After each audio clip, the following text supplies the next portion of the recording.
You don't find many cowboys that are shotgun men. Good ones. I think I'm a good one. Try to be. Hi everybody. Well, I got a lot going on in here today. I've got 4 saddles that I'm sort of in the middle of in my shop here. Have a fine cup of Folgers with me. I broke out the fancy china today for you. Look at them lips on there. I suppose that's where you're supposed to put them, huh? The Folgers, it's a good poor man's coffee. Yeah, so I wanted to show you a gun today. I got a gun to show you.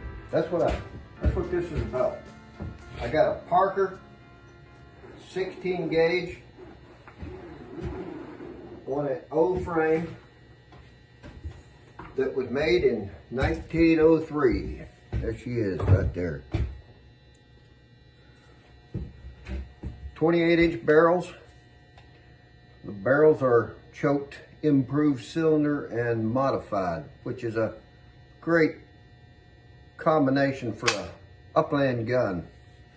I prefer a little bit more open chokes on a gun, and I don't even mind a cylinder, especially in one barrel. I don't know that I especially want cylinder in both barrels, but cylinder and modified would probably be my choice of the perfect upland gun, because if you have a cylinder bore gun, you can shoot grouse and woodcock in the New England woods, and you can shoot some doves.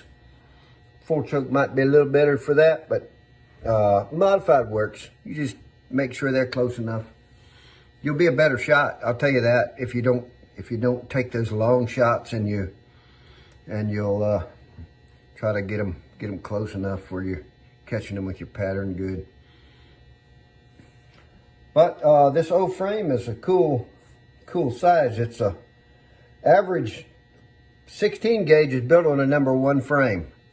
So the way the frame sizes were is 10 gauge was normally built on a number 3. And then a 12 gauge is on a number 2. 16 wet gauge was on a number 1. 20 gauge was on a 0 or O frame like this. This was a 20 gauge frame. And then the 28 gauge was, I think it was a double O or half maybe. I'm not sure what they called it. But there are some 12 gauges built on a 1.5 frame, and then there's 16 gauges built on an O frame. So that's just kind of help you understand the frame sizes on a Parker.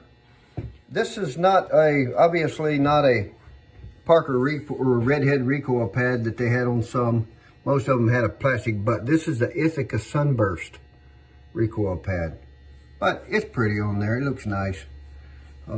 It works. It's sort of a plain little gun, but plain suits me. I like quality, but I like plain too. Look at that. Look at the screws in it. The screws are perfect. I'm real pleased with it. It's not an ejector gun, it's a VH. So you see the lifter there is not split. If that's split, that means that it's an ejector and it'll spit out whichever bullet you shoot. Got a nice tight sound. It's a little bit past center on the top tang, so she's had some use, but I'm 63 years old, so I'm pretty sure if it's 121 years old now, it should go another 20 years, hopefully. Yep, there she is. Oh, and I got to show you some of my ammo. I picked up some 16 gauge ammo. 16 gauge ammo is getting much easier to find. These are Super X number 8s, 16 gauge, and I just think that I want to give a shout out to Winchester for these shells. There, look at the brass. It's just a nice shotgun shell that's going to be worthy of being reloaded quite a few times, I would think. It pleases me to to get a hold of some premium looking ammo like that.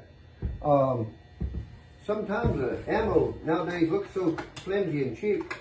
And I know that traditionally 16 gauge shells are supposed to be purple, but hey, that's nice. I'll take it.